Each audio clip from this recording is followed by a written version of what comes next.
ከሁለት ወራት በፊት ቃሉ ቡቲክ ለምን ዝም አለ ብለን ስንጠይቅ ብዙዎቻችሁ በጥርጣሬ ስትመለከቱት ነበር።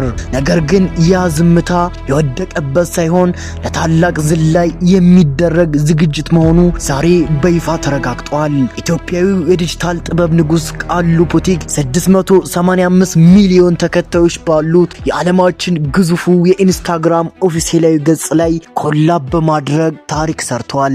በአጭር ቀናት ውስጥ ከ105 ሚሊዮን በላይ እይታዎችን ያስቆጠረው ይህ ቪዲዮ ቃሉን ከኢትዮጵያ መንደሮች አውጥቶ በዓለም አቀፍ የቢሊዮን ዶላር ኢንዱስትሪ ማዕከል ላይ አስቀምጦታል። ዛሬ የምንነግራችሁ ስለ ቪዲዮ ብቻ አይደለም፣ ቃሉ ቡቲክን እየጠበቁ ስላሉት የሚሊዮን ዶላር ኮንትራቶች፣ ስለ ሆሊውድ ግብዣዎችና የኢትዮጵያ ዲጂታል ፈጣሪዎች ዓለምን እንዴት እየገዙ እንደሆነ በጥልቀት እንመረምራለን።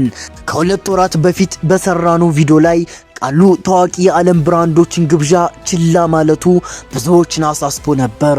እድሉን እየተጠቀመበት አይደለም የሚሉ አስተያየቶች በዝተው ነበር። ነገር ግን ጥበብ ጊዜ ትፈልጋለች። ቃሉ ቡቲክ የጠበቀው ለትልቅ ነገር ነበር። በአዲሱ ቪዲዮ ላይ ያሳየው ፈጠራ ጥራት እናም የእግር ኳሱን ጥበብ ከፋሽን ጋር ያቀላቀለበት መንገድ VFX ወይም ዲጂታል ኤዲቲንግ አይደለም፣ ዓለም አቀፍ ደረጃውን የጠበቀ ኮንሴፕቹዋል አርት ነው። ኢንስታግራም ይህንን ስራ መርጦ ከራሱ ገጽ ጋር ማገናኘቱ ዝም ብሎ የተገኘ እድል አይደለም።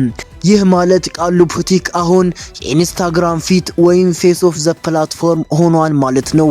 ይህ ቪዲዮ 105 ሚሊዮን ጊዜ መታየቱ ብቻ ሳይሆን የተመልካቾቹ አይነትም ልዩ ናቸው። ከቪዲዮው ስር የታዋቂ ዲዛይነሮች፣ የሆሊውድ አክቲቪስቶችና የዓለም አቀፍ ሚዲያዎች አስተያየት ሰፍሮበታል። አሁን ጥያቄው ቃሉ ቀጥሎ ወዴት ይሄዳል የሚለው ነው። እመኑኝ የቃሉ ስልክ አሁን በሚሊዮን ዶላር ጥሪዎች ተጥለቅልቋል። በአሁኑ ጊዜ የሳይንስ ልብ ወለድ ፊልሞች እንደ ቃሉ አይነት ፊውቸሪስቲክ እና አፕሳይክልድ የሆኑ ዲዛይነሮችን ይፈልጋሉ። የቃሉ ለየት ያለ አለባበስ ለታላላቅ የሆሊውድ ፊልሞች እንደ ትልቅ ግብአት ይታያል። ማርቨል ወይም ዲሲ ያሉ ግዙፍ ኩባንያዎች ለገጸ ባህሪያት ዲዛይን ቃሉን ቢጋብዙት የሚገርም አይሆንም። ቃሉ ስራውን ከእግር ኳስ ጋር ማያያዙ በጣም ብልሃትነት የተሞላ ስልት ነው። እንደ ናይኪ፣ አዲዳስ ወይም ፑማ የራሳቸውን ስፔሻል ኤዲሽን ምርቶች ለማስተዋወቅ ቃሉን እንደ ክሬቲቭ ዳይሬክተር ሊጠቀሙበት ይፈልጋሉ። ይህ ደግሞ በትንሹ የሚሊዮን ዶላር ኮንትራት ነው። እንደ ዊል ስሚዝ ወይም ትራቪስ ስኮት ያሉ የጥበብ ሰዎች ለየት ያለ የፈጠራ ስራ ይወዳሉ። ቃሉ ቡቲክ አሁን የነሱ ራዳር ውስጥ ገብቷል። ብዙም ሳይቆይ በዓለም አቀፍ የሙዚቃ ቪዲዮዎች ወይም በመጽሔት ሽፋን ላይ እንደምናየው ምንም ጥርጥር የለንም። እንደ አንድ የዲጂታል ገበያ ኤክስፐርት ቃሉ ቡቲክ አሁን ከአንድ ይዘት ፈጣሪነት ወደ ግሎባል ብራንድ ተሸጋግሯል። 105 ሚሊዮን እይታ ለአንድ ኩባንያ በሚሊዮን የሚቆጠር ዶላር የትርፍ ዋጋ ነው። ቃሉ አሁን ያለው ዋጋ ከፍ ብሏል። አሁን የሚመጡት ጥያቄዎች ቪዲዮ ስራልን የሚሉ ብቻ አይደሉም፣ ከኛ ጋር የራስን የፋሽን መስመር አውጣ የሚሉ ናቸው። የቃሉ ስኬት ለኢትዮጵያ ወጣቶች የሚከፍቱላቸው መልእክት ጥራት ያለው ስራ ከሰራ ዓለም በራፈ ድረስ ትመጣለች የሚል ነው። ብዙዎቻችን መሳሪያ የለኝም፣ ስቱዲዮ የለኝም ብለን ስናማርር ቃሉ ባለው ውስን ነገሮች ግን ባልተገደበ የፈጠራ አቅም ዓለምን አስገንዝቧል። ይህ ስኬት በገንዘብ ሲተመን ቢሊዮን ሊደርስ ይችላል፣ በሀገር ስም ሲተመን ግን ዋጋ የለውም። ቃሉ ቡቲክ ዛሬ የሀገራችን ስም በዓለም አቀፍ ደረጃ በኩራት አስጠርቷል።